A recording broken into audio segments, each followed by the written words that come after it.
संविधानातील कलम 39 अन्वये सर्व नागरिकांना समान न्याय आणि अधिकार आहे। त्यामध्ये कोणताही भेदाभेद नाही। त्यामुळे समाजातील शेवटच्या घटकापर्यंत न्याय पोहोचवण्याची जबाबदारी न्यायव्यवस्थेची आहे, असं प्रतिपादन उच्च न्यायालयाचे न्यायमूर्ती आणि कोल्हापूरचे पालक न्यायमूर्ती अभय आहुजा यांनी केलं।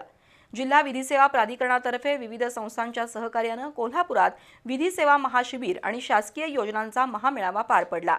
त्याच्या शुभारंभाप्रसंगी न्यायमूर्ती आहुजा बोलत होते।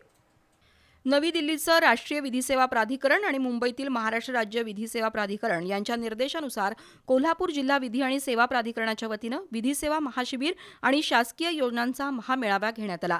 जिल्हाधिकारी कार्यालय, जिल्हा परिषद, महानगरपालिका आणि सीपीआर यांच्या संयुक्त विद्यमानं आज जिल्हा न्यायालय परिसरात हा मेळावा झाला। मुंबई उच्च न्यायालयाचे न्यायमूर्ती तथा कोल्हापूरचे पालक न्यायमूर्ती गौतम अखंड, कोल्हापूर सर्किट बेंचचे न्यायमूर्ती रणजित राजे भोसले, प्रमुख जिल्हा न्यायाधीश आणि जिल्हा विधी सेवा प्राधिकरणाच्या अध्यक्षा कविता अग्रवाल, जिल्हाधिकारी अमोल येडगे, जिल्हा शल्य चिकित्सक डॉक्टर प्रशांत वाडीकर, कोल्हापूर जिल्हा बार असोसिएशनचे अध्यक्ष भीआर पाटील यांच्या उपस्थितीत मेळाव्याला सुरुवात झाली। राज्यघटनेनं देशातील प्रत्येक नागरिकाला उत्तम आरोग्य, दर्जेदार शिक्षण आणि समान न्यायाचा अधिकार दिलाय। अशा शिबिरामधून एकाच छताखाली काही शासकीय योजना मिळण्यास मदत होते, ही बाब कौतुकास्पद आहे, असं न्यायमूर्ती अभय आहुजा म्हणाले। तर समाजातील वंचितांना या शिबिराद्वारे न्याय मिळण्यास मदत होईल, तसंच संबंधित विभागाकडून वंचितांना न्याय मदत देण्याचा हा प्रयत्न उल्लेखनीय असल्याचं न्यायमूर्ती अखंड म्हणाले। दरम्यान या महाशिबिर आयोजनामागील भूमिका श्रीमती अग्रवाल यांनी आपल्या प्रास्ताविकात मांडली। तर या शिबिराच्या माध्यमातून प्रशासनाच्या विविध 50हून अधिक विभागांमार्फत समाजातील गरजू घटकांना एकाच छताखाली सर्व शासकीय योजनांचा लाभ आणि कायदेशीर मार्गदर्शन मिळवून देण्याचा या शिबिराचा उद्देश आहे। भविष्यातही संबंधितांना अशा शिबिरांद्वारे लाभ दिला जाईल, असं जिल्हाधिकारी अमोल येडगे यांनी स्पष्ट केलं।